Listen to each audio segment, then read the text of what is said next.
Oh, what kind of a professor am I? I like to think that I'm the guy who challenges people by looking at them in their eyes.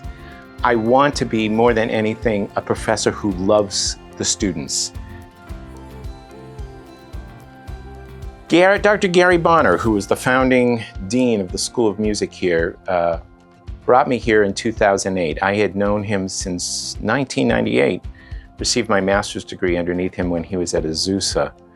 And he called me and ruined my Thanksgiving one year because I lived up on the Central Coast, and said, I'd like for you to come and direct some choirs here at CBU and teach some composition. So, and the other thing that he challenged me with was to get my doctorate, which I did from Claremont, graduating in 2011. So really, I'm here at CBU because of him and his mentorship in my life. Dr. Ellis was talking yesterday about how his call is to build a university committed to the Great Commission. My call is to be a musician who shares the gospel through my music. Every one of my students has a different call like that. That's what I want to try to help them become, whatever their unique call is.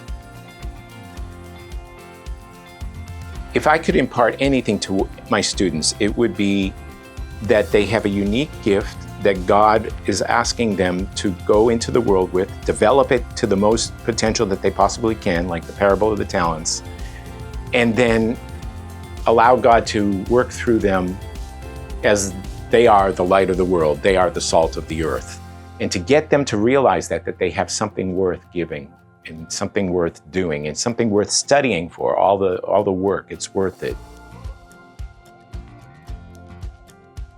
One of the things I'm very grateful for was this award, the Distinguished Scholar Award, was given to someone in the fine arts, in the performing arts. I'm very, very grateful that CBU recognized that the arts are an area of scholarship. The amount of research that I did on Dietrich Bonhoeffer, even in the music, in the writing of the music, there's so much research and knowledge in things that you are doing on a subliminal level that it's scholarship. There's just no other way to get around it. You have to study, and it's years of discipline for a moment of freedom. My whole life, my favorite Bible verse has been Romans 8:28. God works all things out for good for those who love him and are called according to his purpose. I have just found that to be true. Another one is John 10:10. I came that you might have life and have it abundantly. I feel like I really am the guy who's got the abundant life. My mom says, Glenn, you live a charmed life. She's from Boston.